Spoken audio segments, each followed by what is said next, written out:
Hello everybody, I'm Chef Hugo Miranda with Butcher's Block LA. I'm here with Chef Hector. What's going on, guys? We're having a blast right here at the Silver Trumpet right here at South Coast Plaza. Cheers, Chef. Salud. Salud, papa. So, bam, Chef, what you putting here? Some bourbon. You got me some little hairs going, blah, blah, blah, blah.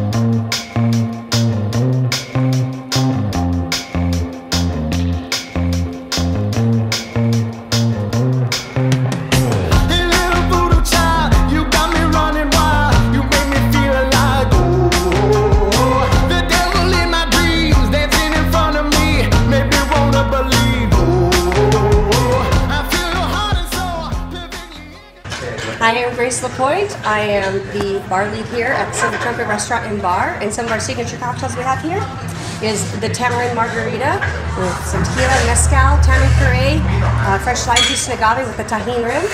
And then we also have our Chambord lavender spritz with Chambord, distilled rosé, soda water, lime juice, lavender tincture, and lavender syrup, so the lavender spray.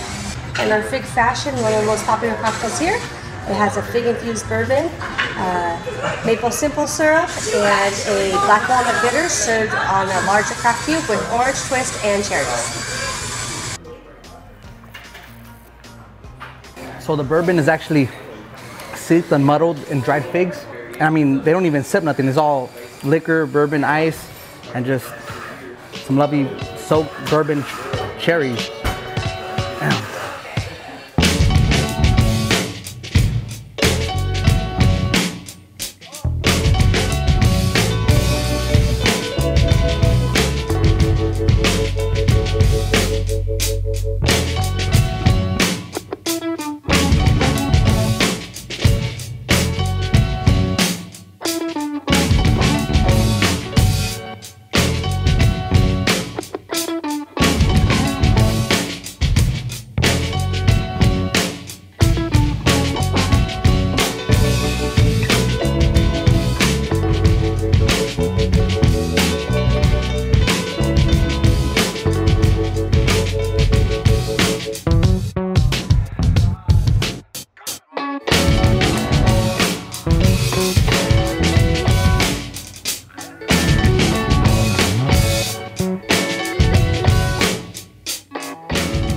Just give us an introduction of, your cuisine, what you're doing here at the Silver Trumpet as a chef, and pretty much what inspired you for the dishes that you made. So introduce us one, Chef.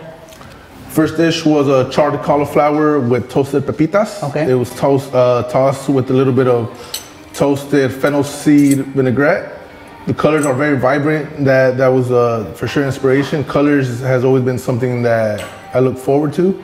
The pepitas, I like the nuttiness, and for the vinaigrette, I think it just combines everything together. And go ahead, try it. I'm gonna try, Chef. All right. Fill up the mouth. Smooth all through, light. So it starts light, and then I get the smoky from the char from the cauliflower. And then believe it or not, the pepitas are nice, toasty, rich, fatty, kind of like a natural mayo to the salad. So I mean, even the presentation, you get these beautiful colors, the nice char, the green, the purple. But look at the presentation that the chef did. The plate is beautiful with the beautiful dish that he made. Chef, honestly, dish is on point. Thank you. Simple, very simple. That's simplicity. Simple goes a long way, I feel. Second, we have some fresh hamachi. Okay. On the bottom, we have jalapeno and cilantro aioli, and some blistered charred grapes. Okay. I finished it with the cucumber and lime sauce right on top of it. You really can't see it no more, but honestly, I mean, I know this has inspiration, right? I mean, you as a Latino, you said that you were inspired of, cooking a lot of seafood dishes because of your dad. Can you give us a little stories about that? My dad, he's from the coast in Mexico, so growing up, I ate all sorts of seafood, from oysters, mostly mariscos. Okay, mariscos. Right? Mariscos, okay. Mostly mariscos. Going through the process of my career, I learned how to work with different types of seafood, and that's still something that inspires me. It's something like a aguachile that has cucumbers and jalapenos or serranos mixed in the dressing on top, and the grapes, I think, kind of mellows that spiciness down. The cilantro right on the bottom, it's an aioli, and I think it comes together pretty good. And honestly, Chef Hector said, pop my cherry, dude. I mean, I've been a chef for 11 years, and I mean, I never tried a grilled grape, so I mean, let's give this a try.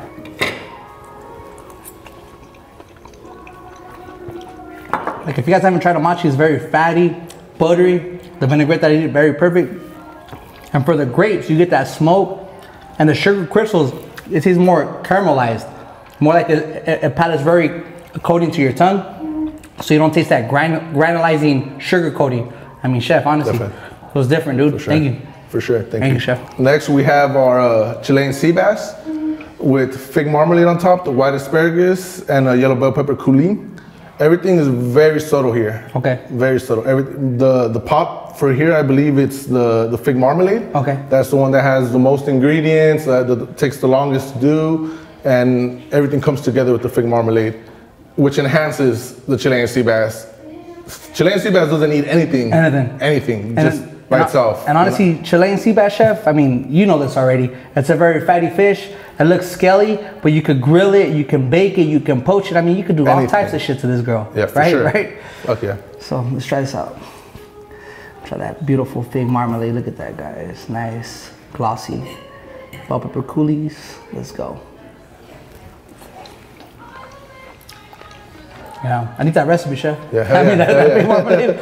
And I mean, sure. like, he's showcasing natural seafood.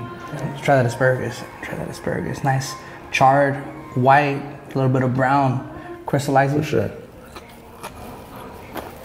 I try to minimize everything that has to do with the main ingredients, just because them by themselves, they have all the flavor. You don't need to do extras to it, you know? It's let the actual product shine. Exactly. So what was your creativity looking at this presentation? Just sea bass, like you said, buttery, the asparagus mild, and the color of the yellow, I think, is just, yeah. That was it. But I mean, for that plate, I mean, you did a Picasso, dude. I mean, you did a fucking beautiful canvas on that plate. I mean, that vision. That's I'm a huge arts fan. Okay. So I look at a lot of art, not just food, a lot of paintings, and that's something that really inspires me. It's colors, different color schemes and all that, and that's always what I try to do. Color schemes, color schemes, color schemes. Nice, Chef. On top of that, which is more important, it's the flavors. The flavor. But you did both right there. Both. You knocked out both out Follow through. Ballpark. Follow through. Yeah. There's Australian lamb chop right here with some lentil ragu, blistered heirloom cherry tomatoes, and a red wine sauce, product of West Coast Prime Meats and West Central Produce. Nice. This is something we have here in our restaurant, Silver Trumpet. It's one of our best sellers, and I think it all comes together perfectly. The lamb, we sear it, throw it in the oven, medium rare for the most part. Every guest has their preference, but medium rare should be the way to go. And then for lentils, I mean, what was your inspiration as a Latino putting lentils on this lamb dish? Frijoles. No? Frijoles, you know? Day-to-day basis, right? Exactly. At casa, yeah, at home, for right? Sure. Good shit. Fuck yeah. So the sauce that you put on the lamb, tell the viewers the process of that sauce that you made. I mean, it looks just like hours and hours of fucking work. I mean, look at this gloss. This is very glossy, natural look, to a point where it's like a mirror where you can see your face in it. Definitely. So we got right here we have a strawberry and rhubarb crisp. Okay. Both strawberries and rhubarb, you know, in season right now. Strawberries are peak. Rhubarb almost towards the end. Still good product with honey whipped cream and pomegranates on top. Pomegranates on top. Pomegranates on top. You got multiple textures from the rhubarb, from the tart, right? From the pomegranate. Yep. I mean, the caramel, everything works well together. I know we're done talking about food and stuff like that, Chef. So, I mean, let's give us an introduction. Your first name, your last name. Okay. And honestly, tell these people how you started your career. Okay. Chef Hector Zamora. I started my career at Le Cordon Bleu. Okay. I was 17 years old when I started, straight out of high school. I took 1 week break and straight to school. A month in, I started working in the kitchen, putting grind, putting in my hours, paying my dues, peeling pallets of potatoes, green beans, asparagus, just grind, and started developing my palate, most importantly than anything, because the work it's definitely hard, but I think developing the palate is even harder. Yeah. You know, I bounced around from Hollywood, Pasadena, downtown LA, Santa Monica, where I did a lot of my time, and that's pretty much where all of my creations came from, you know? So pretty much kind of wrapped up, but I mean, for the Silver Trumpet, I mean, the cuisine itself, chef, what are you guys doing here? We're doing a Californian, you know, Californian ingredients, everything with a Mediterranean twist. And that's pretty much what we do here. Cheers to that, chef. You know? Salud, papa. Salud. Hello, this is Chef Hugo Miranda from Butcher's Block LA, representing. This is my love to Chef Hector. Thank you for the hospitality today, chef. Thank you, dog. Thank you, man. One love to my boy Hugo Miranda. Thank you, chef. Thank you, guys. Butcher's Block, LA.